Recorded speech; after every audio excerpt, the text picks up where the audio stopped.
ಎಲ್ರಿಗೂ ನಮಸ್ಕಾರ. ನಮ್ಮ ಅಡುಗೆ ಚಾನೆಲ್ಗೆ ಸ್ವಾಗತ.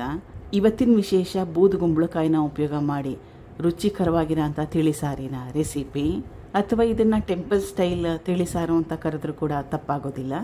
ಇದು ಬಿಸಿ ಅನ್ನದ ಜೊತೆಗೆ ಒಳ್ಳೆ ಕಾಂಬಿನೇಷನ್. ಇಡ್ಲಿ, ದೋಸೆ, ಉದ್ದಿನೋಡೆ ಜೊತೆ ಕೂಡ ಚೆನ್ನಾಗಿರುತ್ತೆ. ಟ್ರೈ ಮಾಡಿ ನೋಡಿ. ಸುಮಾರು ಒಂದು 2 ಲೀಟ್ರಷ್ಟು ನೀರನ್ನ ಕಾಯಕ್ಕಿಟ್ಕೊಂಡಿದ್ದೆ. ನೀರು ಚೆನ್ನಾಗಿ ಕಾದಿದೆ. ಕಟ್ ಮಾಡಿಟ್ಕೊಂಡಿರೋ ಬೂದುಗುಂಬಳಕಾಯಿ, ಸುಮಾರು ಒಂದು 1/4 kg ಬೂದುಗುಂಬಳಕಾಯಿನ ಉಪಯೋಗ ಮಾಡಿದ್ದೆ. ಸಿಪ್ಪೆ ಬೀಜ ಎಲ್ಲ ತೆಗೆದು ಉಪಯೋಗ ಮಾಡ್ತಾಯಿದ್ದೀನಿ. ಚಿಟಿಕೆಯಷ್ಟು ಅರಿಶಿನ, ಕರಿಬೇವಿನೆಲೆ ಸುಮಾರು ಒಂದು 7ರಿಂದ 8, ಬೆಲ್ಲ 1 ಟೇಬಲ್ ಸ್ಪೂನಷ್ಟು. ಈಗ ಬೂದುಗುಂಬಳಕಾಯಿ ಮೆತ್ತಗಾಗೋವರೆಗೂ ಬೇಯಿಸ್ಕೋಬೇಕು. ಬೇಗ ಬೆಂದೋಗುತ್ತೆ. ಸುಮಾರು ಒಂದು 7ರಿಂದ 8 ನಿಮಿಷ ಈ ಫ್ಲೇಮ್ನಲ್ಲಿ ಕುದಿಸ್ಕೊಂಡ್ರೆ ಸಾಕಾಗುತ್ತೆ. ಬೂದುಗುಂಬಳಕಾಯಿ ಬೇಯೋಷ್ಟರಲ್ಲಿ ಇದಕ್ಕೆ ಮಸಾಲಾನ ರೆಡಿ ಮಾಡ್ಕೊಳ್ಳೋಣ. ಈ ರೀತಿ ಮಾಡಿಕೊಂಡ್ರೆ ಬೇಗ ಆಗೋಗುತ್ತೆ. ಬಾಣಲೆ ಇಟ್ಕೊಂಡಿದ್ದೀನಿ.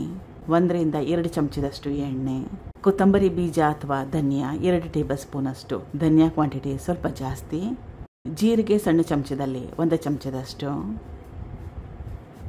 2 ಪದಾರ್ಥಗಳನ್ನ ಸುಮಾರು 1-2 ನಿಮಿಷ ಬಿಸಿ ಮಾಡ್ಕೋಬೇಕು.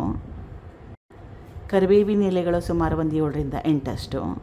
ಕರಿಬೇವಿನ ಸೊಪ್ಪನ್ನ ಹಾಕೊಳ್ಳೋದ್ರಿಂದ ಸಖತ್ ಟೇಸ್ಟಿಯಾಗಿ ಬರುತ್ತೆ. ಆರೋಗ್ಯ ಕೂಡ ಒಳ್ಳೆಯದು. ಫ್ಲೇವರ್ ಕೂಡ ಚೆನ್ನಾಗಿ ಬರುತ್ತೆ. ಬ್ಯಾಡಗಿ ಒಣಮೆಣಸಿನ್ಕಾಯಿ 3ರಿಂದ 4. ಖಾರ ಜಾಸ್ತಿ ಬೇಕನ್ನಂಗಿದ್ರೆ 1-2 ಗುಂಟೂರು ಒಣಮೆಣಸಿನ್ಕಾಯಿನ ಉಪಯೋಗ ಮಾಡ್ಬೋದು. ಮತ್ತೊಮ್ಮೆ ಸುಮಾರು 1-2ರಿಂದ 3 ನಿಮಿಷ ಈ ಪದಾರ್ಥಗಳನ್ನ ಬಿಸಿ ಮಾಡ್ಕೋಬೇಕು. ಒಣಮೆಣಸಿನ್ಕಾಯಿ ಸ್ವಲ್ಪ ಕ್ರಿಸ್ಪಿ ಆಗಬೇಕು. ಅದರಲ್ಲಿರೋ ಹಸಿ ವಾಸನೆ ಕೂಡ ಹೋಗಬೇಕು. ಸುಮಾರು 1-2ರಿಂದ 3 ನಿಮಿಷ ಆದಮೇಲೆ ಎಲ್ಲ ಪದಾರ್ಥಗಳು ಚೆನ್ನಾಗಿ ಬಿಸಿ ಮಾಡ್ಕೊಂಡಿದ್ದೀನಿ. ಕಾಯಿ ಚೂರುಗಳು ಸಣ್ಣ ಬಟ್ಲಲ್ಲಿ 1 ಬಟ್ಲಷ್ಟು. ಕಾಯಿ ಚೂರು ಹಾಕೊಂಡ್ಮೇಲೆ ಕಲಿಸ್ಕೊಂಡು ಗ್ಯಾಸ್ ಸ್ಟವ್ನ ಆಫ್ ಮಾಡ್ಕೋಬೋದು. ಇದನ್ನು ರುಬ್ಕೋಬೇಕು. ಈಗ ತುಂಬಾ ಜಾಸ್ತಿ ಬಿಸಿ ಇದೆ, ತಣ್ಣಗಾಗಲಿ. ಈಗ ಹುರ್ಕೊಂಡಿರೋ ಪದಾರ್ಥಗಳೆಲ್ಲ ತಣ್ಣಗಾಗಿದೆ. ಮಸಾಲಾನ ರುಬ್ಕೋತಾ ಇದ್ದೀನಿ. ಸ್ವಲ್ಪ ನೀರು, ಚೆನ್ನಾಗಿ ನುಣ್ಣಗೆ ರುಬ್ಕೋಬೇಕು. ರುಬ್ಬಿದ್ದಾಗಿದೆ. ಬೂದುಗುಂಬಳಕಾಯಿ ಕೂಡ ಚೆನ್ನಾಗಿ ಬೆಂದಿದೆ. ಸುಮಾರು ಒಂದು 7ರಿಂದ 8 ನಿಮಿಷ ಬೇಯಿಸ್ಕೊಂಡಿದ್ದೆ ಮೀಡಿಯಂ ಫ್ಲೇಮ್ನಲ್ಲಿ. ಮಸಾಲೆ ರುಬ್ಕೊಂಡಿದ್ನಲ್ಲ ಅದು.